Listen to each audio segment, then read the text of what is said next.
Hello മക്കളെ, എല്ലാവർക്കും സുഖമാണെന്ന് വിശ്വസിക്കുന്നു. നമ്മുടെ സീറ്റ് രജിസ്റ്റർ ചെയ്ത മക്കളെല്ലാം ICR രജിസ്ട്രേഷൻ കംപ്ലീറ്റ് ചെയ്തിട്ടുണ്ടാവുമെന്ന് വിശ്വസിക്കുന്നു. കഴിഞ്ഞ 26-ാം തീയതി വരെയാണ് രജിസ്ട്രേഷൻ ചെയ്യാനുള്ള ലാസ്റ്റ് ഡേറ്റ് എക്സ്റ്റെൻഡ് ചെയ്ത് തന്നിട്ടുണ്ടായിരുന്നത്. ഓൾസോ കറക്ഷൻ വിൻഡോയുടെ ടൈം നിങ്ങൾക്ക് എന്ത് ചെയ്തിട്ടുണ്ട്, കഴിഞ്ഞിട്ടുണ്ട് കഴിഞ്ഞ 26-ാം തീയതി വരെ. അപ്പോൾ ഓൾമോസ്റ്റ് കുട്ടികളെല്ലാം കറക്റ്റായിട്ട് തന്നെ നിങ്ങൾ ചെയ്തിട്ടുണ്ടാവുമെന്ന് വിശ്വസിക്കുന്നു. എല്ലാ കുട്ടികളും എന്ത് ചെയ്തിട്ടുണ്ട്, അവരുടെ കാര്യങ്ങളെല്ലാം അവർ ചെയ്യേണ്ട കാര്യങ്ങളെല്ലാം പ്രത്യേകിച്ച് ശ്രദ്ധിച്ച് ചെയ്തിട്ടുണ്ടാവുമെന്ന് വിശ്വസിക്കുന്നു. നിങ്ങൾ ചെയ്യേണ്ട ഇൻഫർമേഷൻസ് എല്ലാം നമ്മൾ നേരത്തെ ഓൾറെഡി നമ്മുടെ ചാനലിലൂടെ തന്നിട്ടുണ്ടായിരുന്നു. അപ്പൊ ഇനി അങ്ങോട്ടുള്ള ചോദ്യം എന്താന്ന് വെച്ചാൽ, ഒരുപാട് കുട്ടികൾ എന്ത് ചെയ്യുന്നു, നിരന്തരമായി മെസ്സേജ് ചെയ്തുകൊണ്ടിരിക്കുന്ന ഒരു ചോദ്യം എന്താന്ന് ചോദിച്ചു കഴിഞ്ഞാൽ, നെക്സ്റ്റ് സ്റ്റെപ്പ് എന്താണെന്നാണ്. ഓക്കെ, അടുത്ത സ്റ്റെപ്പ് എന്തെന്നാണ് എന്ത് ചെയ്യുന്നത്, കുട്ടികൾ എന്ത് ചെയ്യുന്നത്, നിരന്തരമായിട്ട് ചോദിച്ചുകൊണ്ടിരിക്കുന്നത്. അപ്പൊ ഇനി അങ്ങോട്ടുള്ള സ്റ്റെപ്സ് എന്ന് പറയുമ്പോൾ, നമ്മുടെ ഫസ്റ്റ് ഓഫ് ഓൾ നമ്മൾ പറയുകയാണെങ്കിൽ, നമ്മുടെ ICR കൗൺസിലിംഗിൽ ഏറ്റവും ക്രൂഷ്യൽ ആയിട്ട് സ്റ്റെപ്സിൽ ഒന്നാണ് നിങ്ങൾ എന്ത് ചെയ്യുന്നത്, ഇപ്പൊ കംപ്ലീറ്റ് ചെയ്തിട്ടുള്ളത്. അതാണ് നിങ്ങളുടെ രജിസ്ട്രേഷൻ എന്ന് പറയുന്നത്. അപ്പൊ ഈ രജിസ്ട്രേഷൻ ചെയ്യുമ്പോൾ തന്നെ നിങ്ങൾ എന്ത് ചെയ്തിട്ടുണ്ട്, ഒരുപാട് കുട്ടികൾക്ക് ചിലപ്പോൾ എന്തെങ്കിലും മിസ്റ്റേക്സ് ഒക്കെ വന്നിട്ടുണ്ടാവും. +2യുടെ മാർക്സിലാവട്ടെ, 10th മാർക്സിലാവട്ടെ, ഡോക്യുമെന്റ്സിലാവട്ടെ, അഥവാ നിങ്ങളുടെ എന്തെങ്കിലും പേഴ്സണൽ ഡീറ്റെയിൽസിലാവട്ടെ, എന്തെങ്കിലും മിസ്റ്റേക്സ് വന്നിട്ടുള്ള കുട്ടികൾ ഉണ്ട്. അതേസമയം എല്ലാം കറക്റ്റായിട്ട് ചെയ്ത കുട്ടികളും ഉണ്ട്. ഓക്കെ, അപ്പോൾ ഈ മിസ്റ്റേക്സ് വന്നിട്ടുള്ള കുട്ടികളാണെങ്കിൽ നിങ്ങൾ ശ്രദ്ധിക്കുക, ഡോക്യുമെന്റ്സിന്റെ കാര്യങ്ങളിലൊക്കെയാണ് മിസ്റ്റേക്സ് എങ്കിൽ ഇപ്പോഴേ അപേക്ഷിക്കുക, റെഡിയാക്കി വെക്കുക. എന്നാൽ ഡോക്യുമെന്റ്സിന്റെ ഇഷ്യൂസ് എന്ന് പറയുമ്പോൾ നിങ്ങൾക്ക് റാങ്ക് ലിസ്റ്റ് വരാൻ വേണ്ടി എന്ത് ചെയ്യത്തില്ല, ഇതൊരു ഇഷ്യൂ അല്ല. റാങ്ക് ലിസ്റ്റ് ഒക്കെ നിങ്ങൾക്ക് വരും. നിങ്ങൾക്ക് റാങ്ക് ലിസ്റ്റ് വരാൻ വേണ്ടി CETയുടെ സ്കോർ മാത്രം മതിയാവും. ഓൾസോ ശ്രദ്ധിക്കുക, നിങ്ങൾ CETയുടെ സ്കോർ കൊടുത്താൽ മിസ്റ്റേക്സ് ഒന്നും വരാതിരിക്കാൻ വേണ്ടി വന്നിട്ടില്ല എന്ന് നിങ്ങൾ എന്ത് ചെയ്യുക, ഉറപ്പ് വരുത്തുക. അപ്പോൾ CETയുടെ സ്കോർ വെച്ചിട്ടായിരിക്കും എന്ത് ചെയ്യുക, നിങ്ങളുടെ റാങ്ക് ലിസ്റ്റ് വരിക. ഈ റാങ്ക് ലിസ്റ്റ് പ്രകാരം നിങ്ങളുടെ അലോട്ട്മെന്റ് പ്രോസസ്സുകൾ നടക്കും. നിങ്ങൾ ചോയ്സ് ഫില്ലിംഗ് ചെയ്യണം. അത് കഴിഞ്ഞാൽ നിങ്ങളുടെ അലോട്ട്മെന്റ് പ്രോസസ്സുകൾ നടക്കും. ഇങ്ങനെ ഈ അലോട്ട്മെന്റ് പ്രോസസ്സുകൾ നടന്നതിന് ശേഷം നിങ്ങൾക്ക് ഒരു കൗൺസിലിംഗിൽ ഏതെങ്കിലും ഒരു കോളേജ് ലഭിച്ചെന്ന് വെച്ചാൽ, ഏതെങ്കിലും ഒരു കോളേജ് ലഭിച്ചു എന്ന് വെച്ചോളൂ.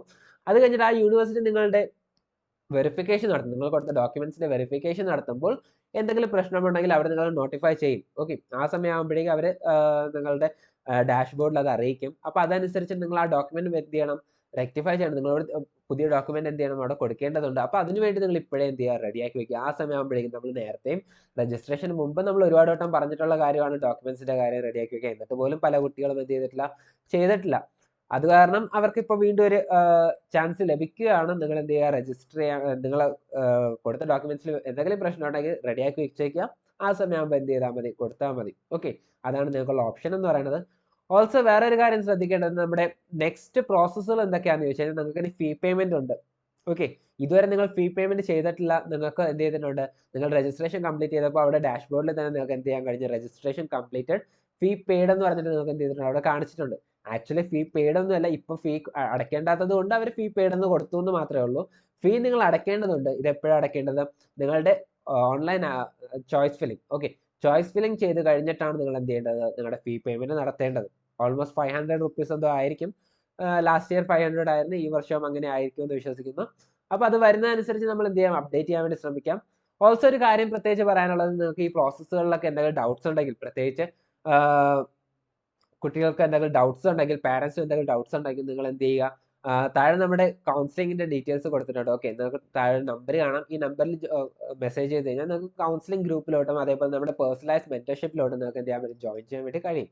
ഓക്കെ, അപ്പോൾ ഈ ഗ്രൂപ്പിലോട്ട്, ഈ കൗൺസിലിംഗിലോട്ട് ജോയിൻ ചെയ്യുന്നതിന്റെ ബെനിഫിറ്റ് എന്താണെന്ന് ചോദിച്ചു കഴിഞ്ഞാൽ, നിങ്ങൾക്ക് ഈ റിലേറ്റഡ് ആയിട്ടുള്ള എന്ത് ഇൻഫർമേഷൻസ്, അതായത് ICR റിലേറ്റഡ് ആവട്ടെ, കീം റിലേറ്റഡ് ആവട്ടെ, CET റിലേറ്റഡ് ആവട്ടെ, എന്ത് ഇൻഫർമേഷൻസ് നമ്മൾ എന്ത് ചെയ്യും, നമ്മൾ നിങ്ങളിലോട്ട് എത്തിക്കാൻ വേണ്ടി, നിങ്ങളെ ഹെൽപ്പ് ചെയ്യാൻ വേണ്ടി, നിങ്ങളെ ഗൈഡ് ചെയ്യാൻ വേണ്ടിയിട്ട് നമ്മൾ എന്ത് ചെയ്യും, ഉണ്ടാവും.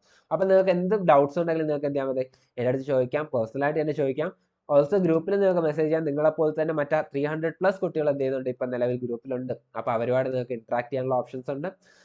അപ്പം ഇതാണ് നിങ്ങളുടെ ബെനിഫിറ്റ്സ് എന്ന് പറയുന്നത്. ഓൾസോ നിങ്ങളിപ്പോൾ ജോയിൻ ചെയ്യുന്നത് തൊട്ട് നിങ്ങളുടെ കൗൺസിലിങ്ങും അതേപോലെ നിങ്ങളുടെ കോളേജും, ഓക്കെ, ഇത് ജോയിൻ ചെയ്യുന്നത് തൊട്ട് നിങ്ങളുടെ കോളേജിൽ എത്തുന്നത് വരെ നിങ്ങൾക്ക് എല്ലാ ഗൈഡൻസും എല്ലാ മെന്റർഷിപ്പും നമ്മളുടെ ഭാഗത്ത് എന്ത് ചെയ്യും, ഉണ്ടാവും. ഓക്കെ, അപ്പോൾ നിങ്ങൾ അത് ആലോചിച്ച് എന്ത് ചെയ്യേണ്ട ആവശ്യമില്ല, വിഷമിക്കേണ്ട ആവശ്യമില്ല. നെക്സ്റ്റ് പ്രോസസ്സുകൾ എന്താണ്, നെക്സ്റ്റ് സ്റ്റെപ്സ് എന്തൊക്കെയാണ് എന്നൊന്നും നിങ്ങൾ ആലോചിച്ച് വിഷമിക്കേണ്ട ആവശ്യമില്ല. നിങ്ങൾക്ക് ധൈര്യമായിട്ട് ജോയിൻ ചെയ്യാം.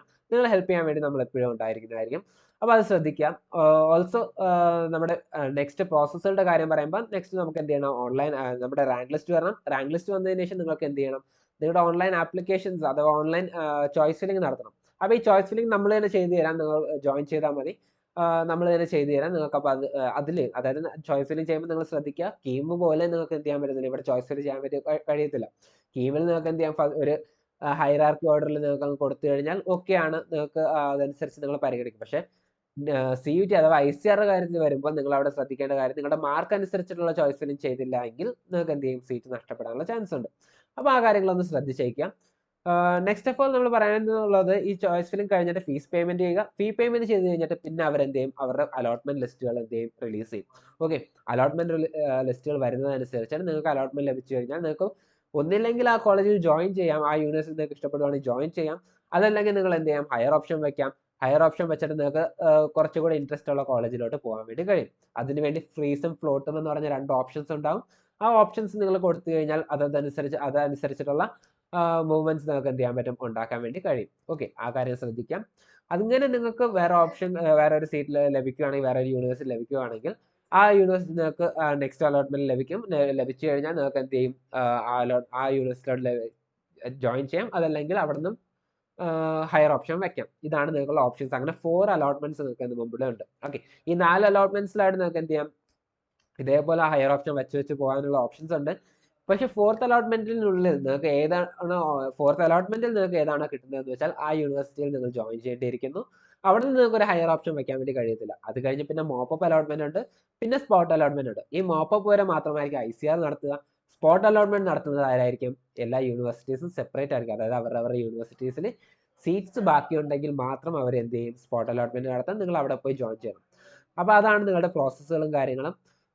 ഇതെല്ലാം നിങ്ങൾക്ക് മനസ്സിലായെന്ന് വിശ്വസിക്കുന്നു. ഇനി നിങ്ങൾക്ക് എവിടെയെങ്കിലും അഡ്മിഷൻ കിട്ടിയിട്ട് നിങ്ങൾ ജോയിൻ ചെയ്യാൻ വേണ്ടി ആഗ്രഹമുണ്ടെങ്കിൽ ആദ്യം നിങ്ങളുടെ വെറിഫിക്കേഷൻ നടക്കും, ഓൺലൈൻ വെറിഫിക്കേഷൻ നടക്കും. അത് കഴിഞ്ഞ് ഫിസിക്കൽ വെറിഫിക്കേഷൻ നടക്കും. ഫിസിക്കൽ വെറിഫിക്കേഷന് നിങ്ങൾക്ക് എവിടെയാണോ കിട്ടുന്നത് അവിടെ നിങ്ങൾ എന്ത് ചെയ്യണം പോയി ഹാജരാകണം. അങ്ങനെ അവർ നിങ്ങളുടെ എന്ത് ചെയ്യും വെരിഫൈ ചെയ്യും. നിങ്ങളുടെ ഡോക്യുമെന്റ്സ് ഒക്കെ ഹാർഡ് കോപ്പി അവിടെ കൊടുക്കേണ്ടതുണ്ട്. അത് കഴിഞ്ഞിട്ട് അന്ന് തന്നെ അവരെന്ത് ചെയ്യും ചിലപ്പോൾ ഫസ്റ്റ് അലോട്ട്മെന്റ് കിട്ടുന്ന കുട്ടികളാണെങ്കിൽ പിന്നെ ജോയിൻ ചെയ്താൽ മതിയാവും. സെക്കൻഡ് തേർഡ് അലോട്ട്മെന്റിലൊക്കെ പോകുന്ന കുട്ടികളാണെങ്കിൽ അന്ന് തന്നെ അവിടെ ജോയിൻ ചെയ്യാൻ വേണ്ടി ഉള്ള കാര്യങ്ങളൊക്കെ നോക്കിയിട്ട് വേണം പോകാൻ വേണ്ടിയിട്ട്. ഓക്കെ, അപ്പോൾ ഇതൊക്കെയാണ് ശ്രദ്ധിക്കേണ്ടത്. അതേപോലെ നെക്സ്റ്റ് പറയാനുള്ള കാര്യം എന്ന് പറയുമ്പോൾ നമ്മുടെ സിയുടെ വെബ്സൈറ്റിൽ നിങ്ങൾ കയറി കഴിഞ്ഞാൽ first phase provisional allotment list എന്ത് ചെയ്തിട്ടുണ്ട് റിലീസ് ചെയ്തിട്ടുണ്ടെന്ന കാര്യം നിങ്ങൾക്ക് എന്ത് ചെയ്യാൻ പറ്റും കാണാൻ കഴിയും. 28-ാം തീയതി, അതായത് ഇന്നാണ് റിലീസ് ചെയ്തിട്ടുള്ളത്. അപ്പോൾ ഈ നോട്ടീസ് അനുസരിച്ച് നിങ്ങളുടെ പ്രൊവിഷണൽ ആയിട്ടുള്ള അലോട്ട്മെന്റ് ലിസ്റ്റ് ആണ്, അത് ഫൈനൽ അല്ല. ഈ അലോട്ട്മെന്റ് ലിസ്റ്റിലൂടെ നിങ്ങൾക്ക് എന്തെങ്കിലും നിങ്ങളുടെ ഭാഗത്ത് നിങ്ങളുടെ എന്തെങ്കിലും വിത്ത്ഹെൽഡ് ചെയ്തതായിട്ടോ നിങ്ങളുടെ റാങ്ക് ലിസ്റ്റ് ഇല്ലാന്നോ അങ്ങനെ എന്തെങ്കിലും നിങ്ങൾക്ക് കാണാൻ കഴിയുന്നുണ്ടെങ്കിൽ നിങ്ങൾക്ക് കംപ്ലൈന്റ് ചെയ്യാനുള്ള ഓപ്ഷൻസ് ഉണ്ടായിരുന്നു. 3 മണി വരെയാണ് ഓപ്ഷൻസ് ഉണ്ടായിരുന്നത്. അപ്പം ഇതനുസരിച്ച് നിങ്ങൾക്ക് നാളെ എന്ത് ചെയ്യും നിങ്ങളുടെ 29-ാം തീയതി നിങ്ങളുടെ ഫൈനൽ റാങ്ക് ലിസ്റ്റ് എന്ത് ചെയ്യും റിലീസ് ആവും. അതനുസരിച്ച് നിങ്ങൾ എന്ത് ചെയ്യുക ജോയിൻ ചെയ്യുകയോ അഥവാ ഹയർ ഓപ്ഷൻ കൊടുക്കുകയോ നിങ്ങൾക്ക് ചെയ്യാവുന്നതാണ്. അപ്പോൾ ഇതൊക്കെയാണ് നമുക്ക് എന്ത് ചെയ്യുന്നത് ഇന്നത്തെ വീഡിയോയിൽ പറയാനുള്ളത്. എന്തെങ്കിലും ഡൗട്ട്സ് ഉണ്ടെങ്കിൽ നിങ്ങൾക്ക് എന്ത് ചെയ്യാം നമ്മുടെ കൗൺസിലിംഗ് പ്രോസസ്സിൽ ജോയിൻ ചെയ്യാൻ നമ്മൾ നിങ്ങളെ ഹെൽപ്പ് ചെയ്യുന്നതായിരിക്കും.